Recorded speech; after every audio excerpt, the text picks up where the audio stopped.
What's poppin', everybody? Welcome to my Tyler Perry's Beauty and Black review. We will be going over season 2, episodes 13 and 14 in this review.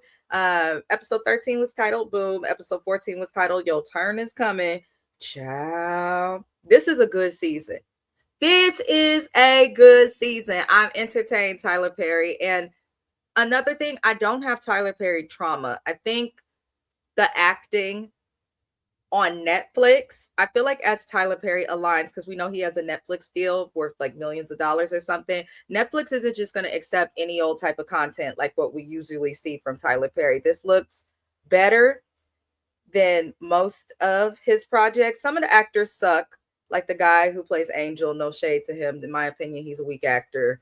The chick who plays Rain, typecasted, weak actress. But, then we have some people who are really, really good, and I'm enjoying the season, y'all. But I am happy that everybody is here. I do welcome you. Welcome in. Thank you for watching the premiere of this video. I am new to reviewing scripted television. It is something that makes me nervous, so I genuinely appreciate the support from you guys as well as other people. I also hope if you like what we're doing, please consider liking the video and subscribing. This show is being covered because the subscribers on my channel requested me to cover it. If there's a show that you are interested in me covering, let me know. Drop a comment, DM me, all of those good things. We appreciate everybody that is here. Other things, Kiwan J helped me with the first 2 reviews that I put up. I hope that you guys see the link in the description of this video. She's extremely close to 800 subscribers, and we want to support her and lift up any creators that are Black. Check out Kiwan J TV. She also covers this show.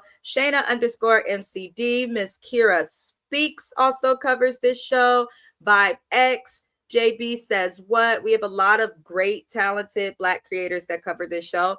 Go check out their opinions as well, because I'll be in their videos as well, y'all. But let's get into the episode. Ciao.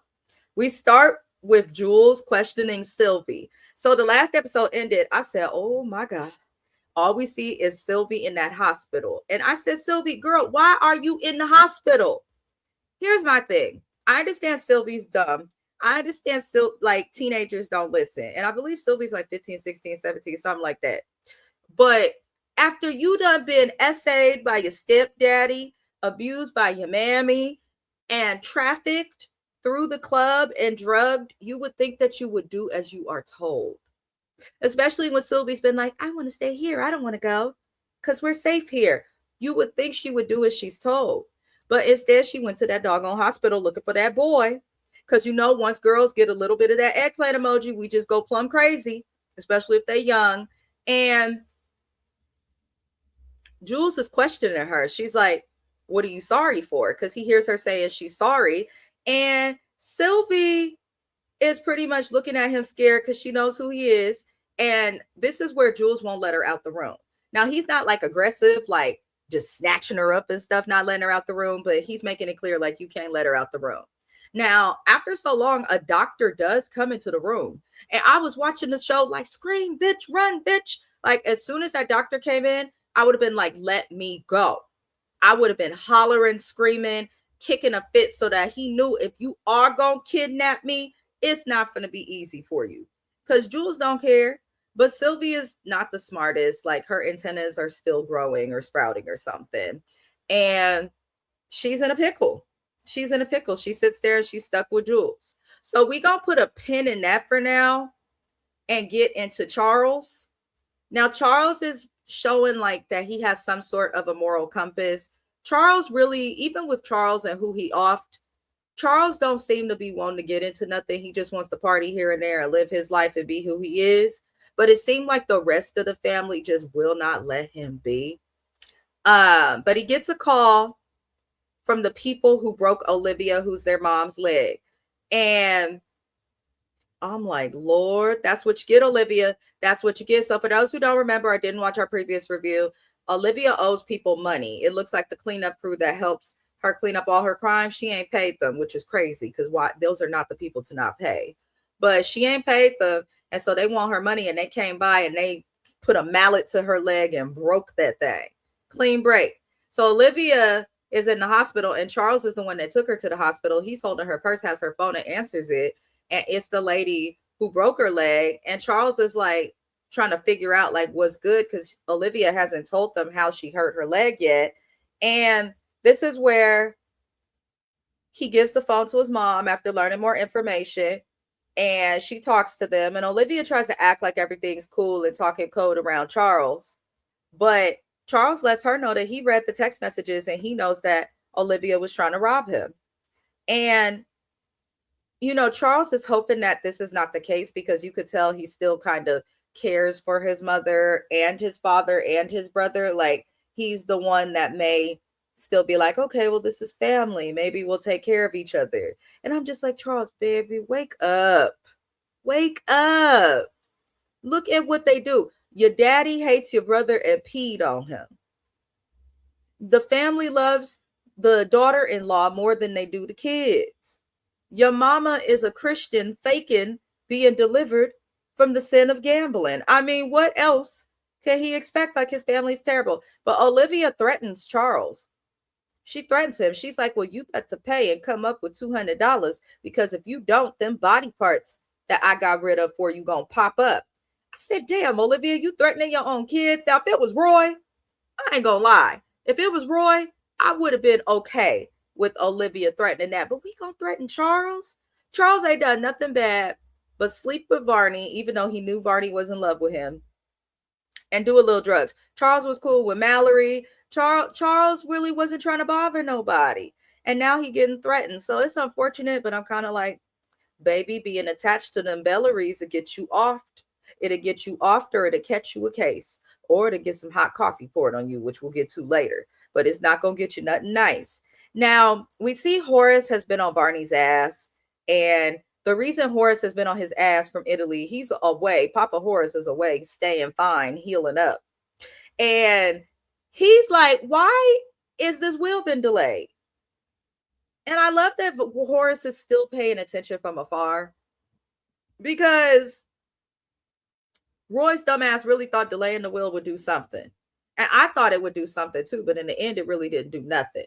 So we see Charles and Varney meet up, and Charles is asking for Varney's help and support. And I'm kind of like, Varney was in your house when you just got robbed. Varney is fed up. I think that was Varney's limit.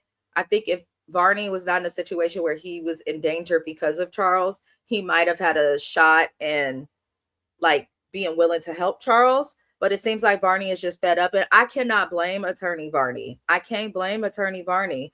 You just trying to do your job, and you walking into holdups, robberies, helping to cover up crimes. Like, this is not the traditional family law that Varney was hoping to practice, which I thought was the funniest thing, which we'll get to at a later point in the season. But,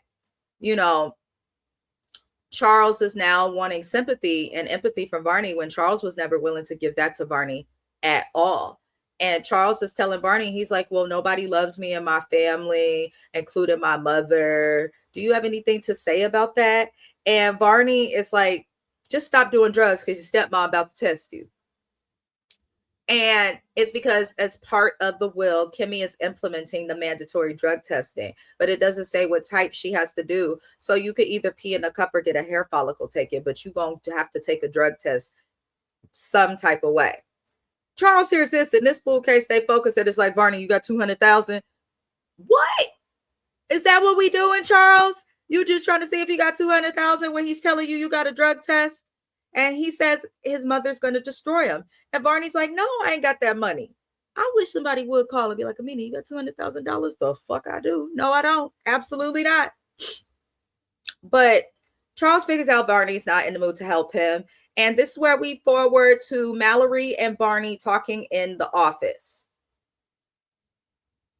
Now, Attorney Varney is starting to connect the dots on this family. And I think that's also a reason why Varney was not willing to help Charles, because Attorney Varney is figuring out that this family may have been trafficking. Well, at least Jules and Roy and the club. He's thinking, okay, this family is trafficking people. He's starting to kind of suspect and figure out that Kimmy and Rain and Angel may be victims. He's starting to get to the bottom of things, which I think is wonderful. He wants to tell Mallory about it because he knows Mallory is not cool with the family. Mallory's really only loyal to Roy because she has to be, and Horace because he's good to her. And before Mallory can get the info on what Varney feels about the family, Roy's dumbass comes through and kicks in the door, busting in there, causing problems. He's tired of Mallory because she tried to kill him. We saw her ram the car through the people's through her bedroom, and Mallory got sick of Roy and she threw a lamp at him, and Barney's looking like, whoa. Because Mallory's the type to usually keep it together. Like, she be snapping and talking to people crazy, but she tries to keep it together and she doesn't want people to see her and Roy having discourse. Like, I remember, I think it was in season 1, she was like, well, why did you sleep in the other room? We don't want the staff to see we're separated. Like, and now she just don't care. She throwing lamps at him in the office. And I would have done the same thing. You're not going to bust up in my office questioning me while you out fucking on different hoes and bitches and strippers and whatever else. Absolutely not. Absolutely not. So she threw a lamp at him and he's mad because she tried to kill him. So he chokes her out, acts like he gonna hit her. But Kimmy and Rain come in and I said, my nigga, just like Denzel and Training Day, because Kimmy and Rain come in and they jumped him. I said yes, because that's how we do it in Oakland. I can't tell you. I done seen somebody put their hands on my friend, a male friend. When I say that me and my girlfriends from Oakland will jump you, we will jump the hell out of you. So I was looking at that like, okay, yes. Because regardless of what, girls, we should stick together. You could be my worst enemy, but if I see a man about to hit you, I guess we about to fight together. We not stronger than men, so we got to work in flocks. So I wasn't mad at them jumping her. And I was cracking up because Officer Alex was trying to stop them, stop everything. And I'm looking at it like, oh, Lord, this is just a hot mess. It's a hot mess. It's a hot mess. But Kimmy reminded everybody of their conduct requirement. And this is where we fast forward the scenes to Charles, and he's trying to tell Roy, like, don't do drugs. Don't do drugs. Don't do drugs. But of course, Charles, Roy's not going to listen. We also see Rain is trying to get Delinda's club. And I skipped ahead. They haven't jumped Roy yet, but she threw that lamp at him. And Kimmy had to remind him of the conduct requirement. Now, Mallory and Roy were trying to talk, and we see Norman come in. And Norman wants to talk to Mallory and go to lunch to speak with her privately. And Mallory's like, why? But before she could even say no, Roy is like, you're not going nowhere with my wife. And of course, this is a red flag to Norman and everybody else, because everybody in the family know they don't really mess with each other like that, even though they married. And this is where Norman pulls out information in a video asking Mallory about why she was sleeping with Calvin, who was her driver. And this is a big deal because that video when she was sleeping with him is also part of the night that she ended up hitting Norman's wife with that car in season 1. And Norman is nothing to play with. And this is where Roy is like, yep, the bitch did it. She ran over your wife. She ran over your wife. And I'm looking and I'm like, dang, Roy, you just gonna snitch out your own wife? You don't even care? You gonna do your wife dirty? That's how we doing it? And so Norman questions Mallory, of course, for a little bit, asking if she killed his wife. And Mallory did play it off well. She was like, no, I didn't do it. You don't believe me? Ask Jules. Problem is, Jules and Mallory's relationship, Norman is aware of because Mallory was very close to Norman. So that at first I was like, okay, she's playing it off good. And then I was like, she's not playing this off so good if she says that, because Jules will keep a secret and Norman knows Jules is not to be trusted. So I'm hoping Mallory gets out of this. Oddly, so I didn't care for Mallory at first in Beauty and Black, but only really because of how she was talking to people. But now that we see the husband that she has to deal with, I'm not mad I am not mad at Mallory, and I'm kind of on her side because I'm like, we know about her upbringing, her background. She just doing what she can to stay on top and keep what she got. But I kind of look at it, I'm like, you did run over somebody and try to keep it a secret. Like, you should not have done that, and it may come out. So, child, before we get to another scene, something they show that's important is Charles is going through it at home, watching footage of his mama robbing him. And he can't believe it because why are you looking in the safe when you're supposed to just be here helping me? Just saying. Other things we see that are important, as Kiwan calls him Spanish Poppy. Shout out to Kiwan JTV. I call him Hispanic Poppy. This is the gentleman that Barney spent the night with. And Hispanic Poppy is with Barney at a hotel. Or he calls Barney while he's in a hotel with his sister. His sister is the young lady that Rain stopped Officer Alex from killing and like all these problems from happening. And Rain put them up and has been taking care of them to protect the girl, because Rain don't want these girls to be going through that. Rain, you could tell Rain is like, sex entertainment in the adult industry is okay, but we don't got to be trafficking each other and whatnot. And I agree with Rain. We absolutely do not need to be doing all of that. So I'm glad that Rain is helping the sister, but Hispanic Poppy calls Barney to help. And I feel like Adeline, his sister who's hiding, is going to be a problem. She don't want to trust nobody. She's barely listening to her brother, and like they're being told to sit still, and it seems like the sister is just trying to go against everything that everyone says. Like Hispanic Poppy said, Adeline, you got to trust somebody. You just do. You either got to trust somebody or get the hell out of Dodge and leave town. But you got to trust somebody. You just do. But she's getting antsy and all this crazy stuff. Now the episode amps up, so we're going to be ping-ponging back and forth a lot. Charles calls his father. He goes by the house and demands to speak with his dad, because he knows that in spite of his dad disliking him for his gayness, which we know that Horace only dislikes Charles for the gayness because Horace himself cannot live in his truth, his character. But Horace isn't a bad guy. It just seemed like if you prove to him that you ain't shit, he gonna treat you like you ain't shit. But I feel like Horace and Charles could pave a way forward, but we will see. But he calls his dad, but before he calls his dad, he sees Angel at the house, and he's like, what the hell are you doing here? Because he knows Angel from the club, because Charles liked the party. And, you know, he learns Angel's living there, but he speaks to Horace, and Horace at first refuses to help Charles, but I have a feeling he'll help him because Horace learned that Olivia may be trying to rob his stash house or a stash house, which tells Horace, he's like, a stash house? Who's got a stash house? He's starting to learn like the family really is shady. So like Horace didn't trust them and was doing business right, but he also can get dirty if he need to. The family seems to just indulge in the criminal activity and getting dirty. Horace pretty much uses his brain before he acts as it relates to the crimes that this family be committing. Okay, but nobody else seems to do that.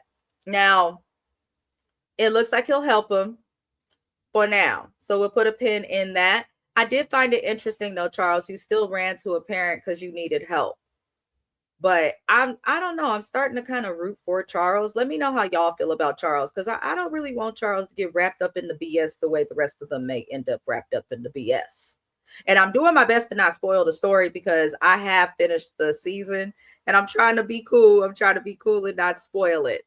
But Rain goes to see Kimmy at her office, and we learn that the will is now in effect. But they are still unaware that Sylvie is missing and has not been at home. So we need to remember that. And it's irritating me, Rain and Kimmy, because no shade, Kimmy, you're fucking up as well. I would not leave Rain or freaking Angel to look after Sylvie anymore. I would be a little nicer to that butler and have him do it. Because when Rain looked after Sylvie, she snuck out into the garage and was being fast, having sex. And then Rain killed the guy that Sylvie was getting busy with. And when Angel watched Sylvie, she ended up missing a couple of different times. So he really shouldn't be allowed to watch nobody. Angel needs to be locked up and treated like a teenager the way they treating Sylvie, as quietness is kept. But I'll digress. Now, Norman goes to see Olivia. And I skipped the whole scene, y'all. My apologies. I'm getting excited. Officer Alex stops by and pulls Rain out of Kimmy's office to let Rain hear a conversation. Officer Alex, y'all, let me know if I'm lying. Now, I know I'm married to a black man and I love me some chocolate, but Officer Alex got some swag to him. And that's a thing in California. Some of these Asian American men out here, I don't care if you Japanese, Korean, or Laotian.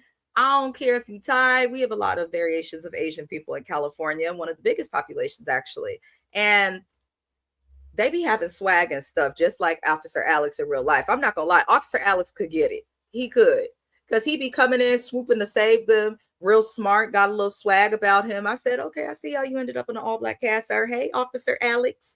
But Officer Alex pulls Rain out, hands her an AirPod, and lets her hear a conversation that he's having with, I believe, I can never remember the guy's name, but the other cop that he works with, black dude, bald with the beard.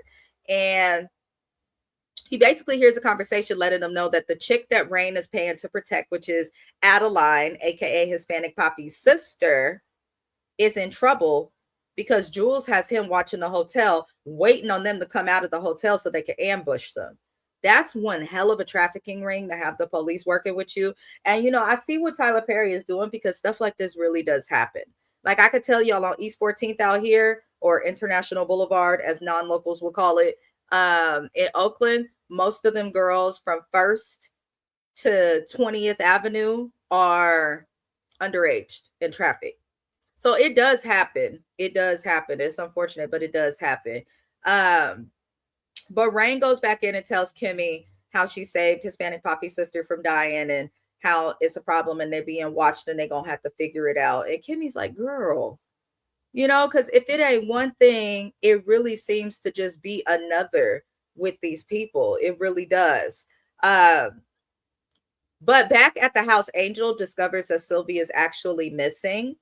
And I'm like, Angel, it took you so long to figure this out. I understand you had to go do stuff, but if you have to do stuff, check for Sylvie. Check for Sylvie before you leave. That's all. When I was a teenager, I was left alone too. Just check if Sylvie's there before you leave. They made Angel's character so doggone dumb. He's just like, Horace says this, let me go. And I'm like, I cannot with you, Angel. Now, Norman goes to see Olivia and learns that Mallory may have killed Norman's wife. And Norman's not happy about this. Olivia also learns that Jules' son has died on the grounds. And as soon as Norman leaves, Olivia calls and warns Mallory, which surprised me. It's showing that even though this family is messed up, a lot of them have more loyalty and allegiance to Mallory than they do to their own blood, which is crazy. But a lot of them have allegiance. I'm just tell y'all this. When my husband irritates me, my mother-in-law has always taken my side and not his. You'd be surprised. So I said Mallory must got that same energy, because Olivia called and warned Mallory. And I was like, a piece of it surprised me, but then a piece of it didn't, because I feel like Olivia knows that Mallory could help her with some things, if y'all get what I'm trying to say. But we did see that Mallory is mad and feels humiliated. And she's back at the office after, I like how they do this too, how they panned out to Olivia calling Mallory, and then the scene showed Mallory in the office receiving the phone call, and we continued it after. But Mallory was explaining, because Attorney Varney was with her in her office, that she's in a space where, because of Roy, she feels humiliated. And because she feels humiliated, she feels like she may snap. And she says things may go left. I said, Mallory, are you a Gemini, a Cancer, a Sagittarius, a Scorpio? Because those are all signs where we're pretty calm, but our bad reputation comes from when shit go left, because we will snap and tear everything up and down. Like, that's why I just work hard to not get mad at all, because I can't be a little mad. As a Gemini, I go from 0 to 700. Fuck 100. So Mallory said she's going to snap, and I was like, I get that. Because Roy is disrespecting her, playing with her money, like cheating on her. It's all sorts of stuff that Roy is doing, when really they just need to lay low and figure out their business and what's going to happen and all of these types of things. But Varney finally tells Mallory, after she hears about what's going on with Norman, and I love the friendship that Varney and Mallory are gaining. But Varney tells Mallory that he has a way to work together, but she has to listen, and tells her about what he thinks has been going on with the family. He explains that he has connected Norman, Jules, Olivia, and Roy to this organization, but that he is still trying to figure out if and how Horace is connected. So Mallory has that information and decides to go in and talk with with Kimmy and Rain. And she shows Kimmy and Rain that she has done her research on Kimmy by, pretty much explaining this where your background from. You was a straight A student. This is what happened, the essay and abuse you had to deal with. She even gave Rain's background. Hell, they explained it better than they showed us in the first season in that moment.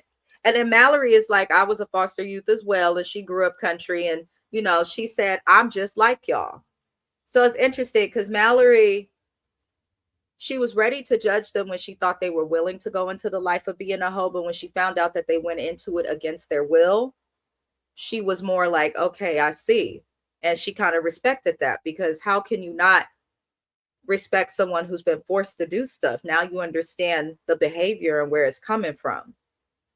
And Mallory asked them if Horace knew about the trafficking. And Rain, Kimmy wasn't trying to answer. So per usual, Rain does, because I think Rain is better at telling when people are genuine in certain situations. And I think that's why her and Kimmy do make a good team and duo. And Rain tells them Horace was surprised to learn about any of it. I said, Lord. So this scene to me told me they gonna start working together. It would make zero sense for Mallory and them to not work with them. Now, this where shit get interesting, y'all. Attorney Varney pulls up to the hotel that Adeline and Hispanic Poppy was at. And they go out and the police is chasing them.